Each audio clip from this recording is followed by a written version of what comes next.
Thanks, Riv and Kobe. We're joined at the desk by Amazing and Glebe after a pretty stressful match there, I might say. This brings you guys to 12-8, which ties you for second or possibly alone in third, depending on the outcome of the LMQ match. Does that give you a sense of relief and kind of security, knowing that you're moving into the last third of the split up in the top three? To be honest, not really. The thing is that overall we're still basically in the building process where we want to be a top team, but we still have issues versus a lot of other teams. So even though we may be third, we don't feel like we should be third right now, and that is just due to the fact that we lost yesterday to CLG. But we'll keep working at that. So I think if we see the standings at the end of the split and we're at top three, we'll be happy about it. But right now, it's just like it's so close. We can't really be thinking about that kind of stuff. So we just got to come in to next week and just play our game. Well, you actually mentioned battling CLG yesterday. The old school and the oldest school, actually, League of Legends rivalry is CLG TSM. I know you guys are the new people on TSM, so does the rivalry feel the same to you guys? Like, it must be one you guys had to watch sort of as non-pro league players as well.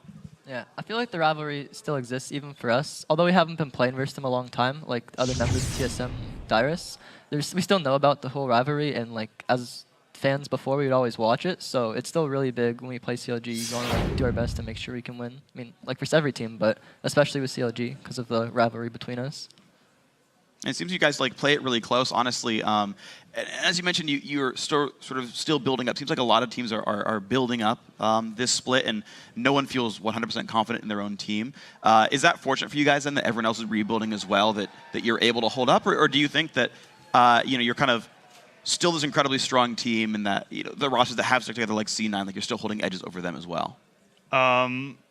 It depends. I think that a lot of teams that are Dignitas who came in with 2 new members, CLG who came in with Seraph, they're all still in the building process. But so it kind of actually more or less concerns me that we can't really beat them, because I think our team just has something in them that we didn't really bring out yet, and we're okay right now in the standings. So I don't know. There's still a lot to do for us, and therefore it actually kind of concerns me, because I think that some teams actually reached their limit already, and we didn't. That's a good thing for you guys, and you've got all this room to grow. Just you get more time, you'll be better and better and better every week. Yep. Do you know what the plan is then to keep improving? Do you have a game plan? Okay, this week we're going to focus on this skill and grow it out of our players? I don't think we focus too much on one individual skill, but just keeping a really strict practice regimen and making sure we're playing a lot. Keeping focus high in scrims too, I think, is really important for us, because when you're scrimming long hours every single day, sometimes towards the end of the day, I think the scrims can become less productive. But making sure everyone just gives their all, is well rested, and they're able to focus all the time helps a lot, because that way when we're scrimming, we'll be able to just get the most out of it. I want to ask one more follow-up question on the idea of change and adaptation and things like this, directed at you, Amazing. With the 411 jungle patches specifically, we've already asked this question to a couple other teams. How do you balance growth as a team and then growth individually while the game itself is changing, right? Which one takes precedence? With new changes and something like that coming in, first of all, the individuals have to come in and play the new patch and really adapt to the stuff that came in new. So first of all, in my opinion, in order to adapt as a team to new changes and become better as a team, you need to step up your individual play, and that comes into team play. If everyone thinks on a higher level, plays on a higher level, you will play on a higher level as a team. All right, we're going to pull up a replay real quick so we can get into the game, the actual game that we just watched. About 27 minutes. It's the mid-game team fight where you guys kind of really take control with a great kick by you, Amazing. So if you could go ahead and walk us through this one. So basically, I kind of want to have a flanking position, because we getting flanked by VODS too. C's behind us, so I'm just trying to get to the left side, try to get behind them, together with Turtle, and try to flank with him. And then I get a kick onto Sneaky as he's out of position somewhat. It's basically counter flanking, trying to adapt to the situation where VODS TPs in, and we have to adapt to the situation, and just trying to do as much damage from the flank as we can do.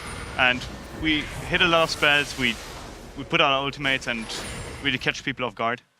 So Glebe, actually want to follow up. So after that replay, you guys pick up 3 kills. You got control of the map. Mid inhibitor turrets down. I know you're one of the voices on the team. What sort of decision making then, where you're like, we have to pick something right now to grab some important objective?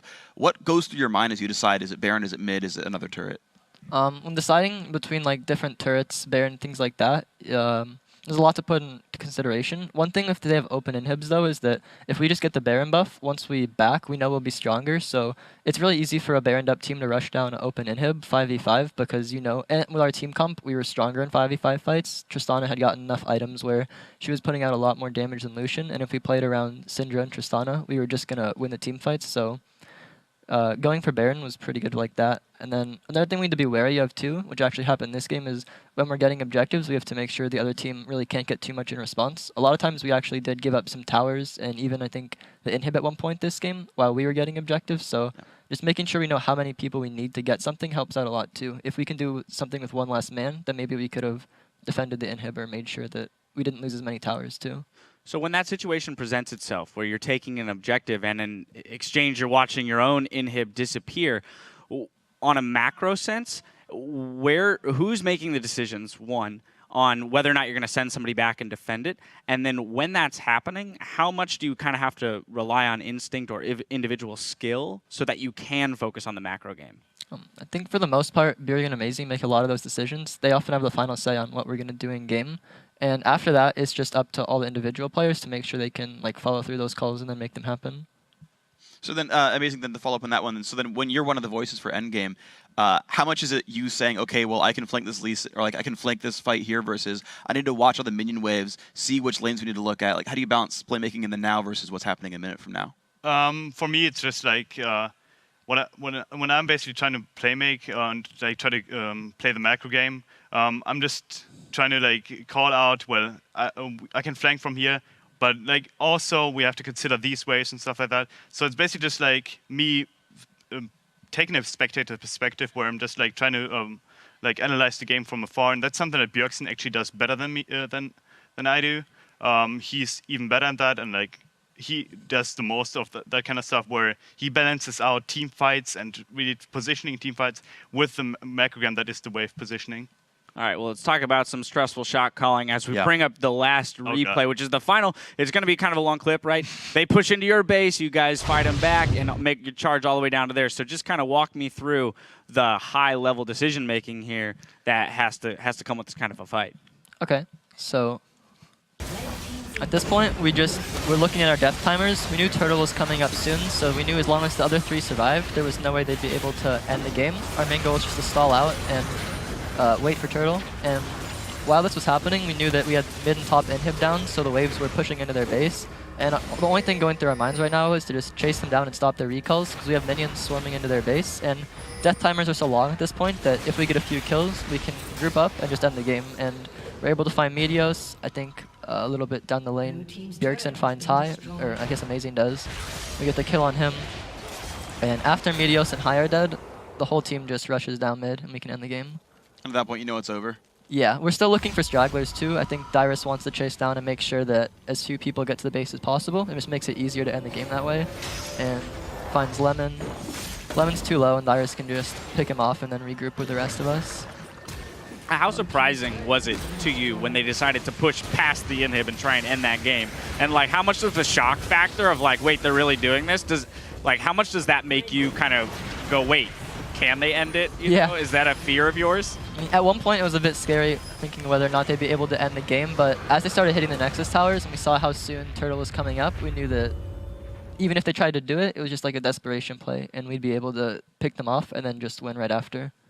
Cool. And of course, you guys played that pretty much exactly right at the end of the game. You closed it out really, really rapidly afterwards.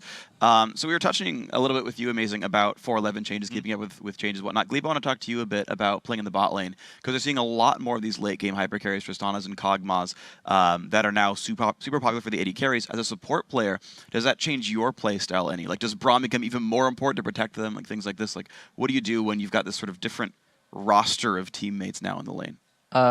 Well, with late game hyper carries being a lot more common, it kind of changes the value on what kind of supports you want. Champs that main focus is to win lane isn't necessarily as important because of how late games are often going.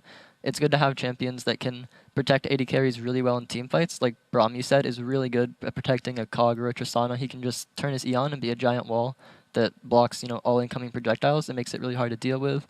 Morgana's also really good in that sense. Black Shield on Tristan Kog lets them play a lot more aggressive. They don't have to be as wary of enemy CC. And then other champs that have been popular for a while, like Thresh, just become even more valuable because a lot of the hyper carries, like Kog'Maw, Jinx, Twitch, they don't have an easy way to reposition, so Lantern helps them get more damage off in team fights and protects them when divers try to kill them. Great. All right. Well, there you have it. There was a lot of information to digest there. Thanks, guys. Thank you very much for all of your insight, guys, and best of luck in continuing to evolve as a team later in the split. All right, we still have some more league action coming your way. After a quick break, Complexity will square off against LMQ. Keep the browser where it's at. The North American LCS returns in 3.5.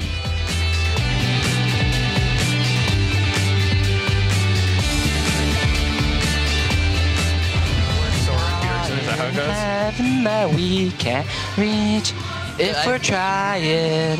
Oh man. Have you guys considered going to American Idol and dropping out of League of Legends LCS? Whoa! I just got back to lane after blowing his flash, and he goes directly to the turret. He's gonna get out alive on that burn. Oh my. Amazing! Eats turret shots. Does not want to take that Lee Syndrome in. Oh, he does!